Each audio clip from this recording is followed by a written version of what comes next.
we've got a hypothesis that we're still working out that's supported to some degree by the relevant literature. So imagine that you're looking for a stable partner, right? So you might think, well, what do you want in a stable partner? And at least in principle, one of the things you don't want is too much mismatch between you and that person on the 5 fundamental dimensions. So for example, if you're really extroverted and you have a really introverted partner, you're going to engage in continual conflict about how much social activity the two of you should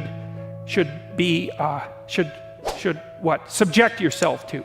And it's very, very difficult for people who widely differ on those dimensions to come to consensus, because it's not just a matter of opinion, right? It's really a matter of different, if you're looking at extremes, of really different types of people.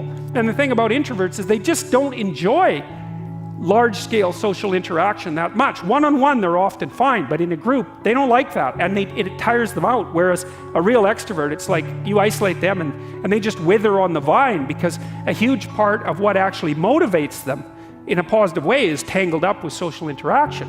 And so if you're an agreeable person and you have a particularly disagreeable partner, you're also going to run into problems, because the agreeable person will say whatever you want whenever, and the disagreeable person will say, well, I'd like to know what the hell you want for a change, and be much more harsh and much more demanding in the situation. And the agreeable person is going to find the disagreeable person harsh and unpleasant, and the disagreeable person is going to find the agreeable person wishy-washy and unable to stand up for themselves. And again, that's actually one of the primary sources of tension between men and women, because women tend to be higher in agreeableness than men.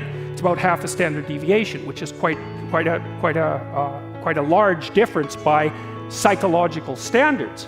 And so what that means, I probably haven't got this statistic quite right, but I think I've got it about right. What that means fundamentally, just so you have some sense of how large an effect that is that if you have a group of men and women and you pick out random pairs, the woman is going to be more agreeable than the man 60% of the time. So that's not an overwhelming proportion, but it's reliable, and it's quite large by psychological standards.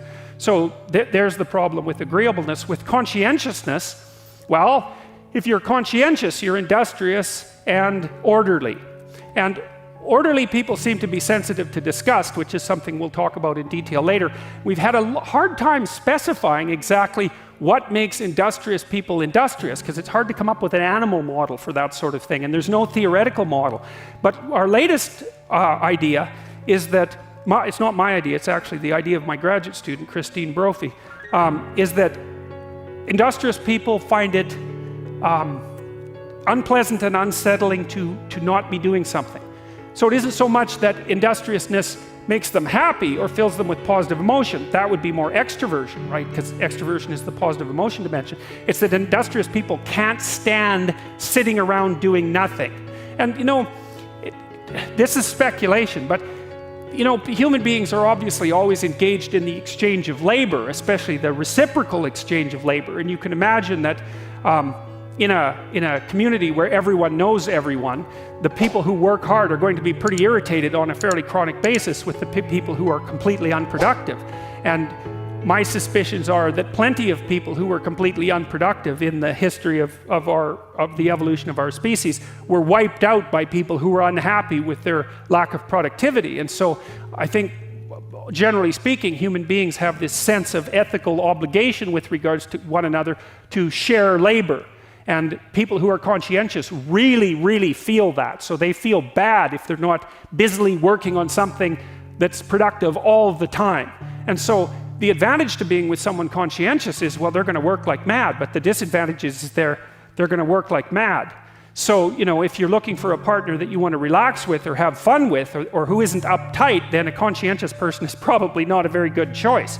On the other hand, if you're a conscientious person and you're living with someone who's really unconscientious, that's good, because they might be able to help you relax, but you're not going to be happy with them because they don't work nearly as hard as you do. But even worse, on the orderly dimension, some of you have had roommates, and maybe you're more orderly than your roommate. What does it mean?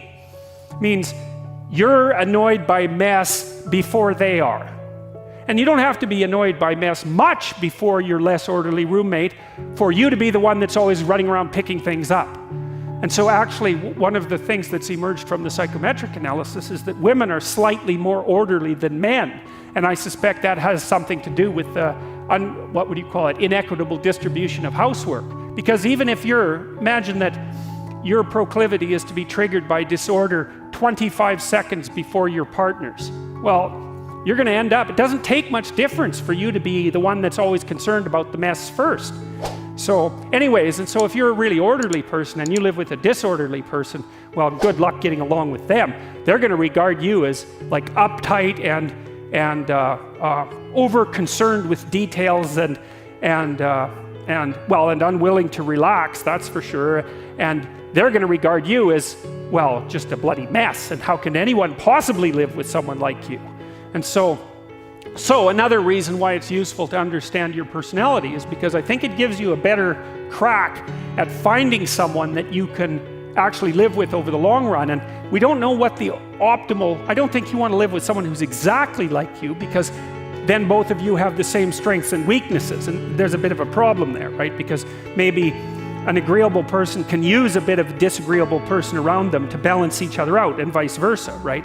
So we don't understand the optimal balance for long-term thriving in a relationship, but I think we do understand the fact that if you're too different in your traits, that where you're different is going to constitute a chronic source of conflict.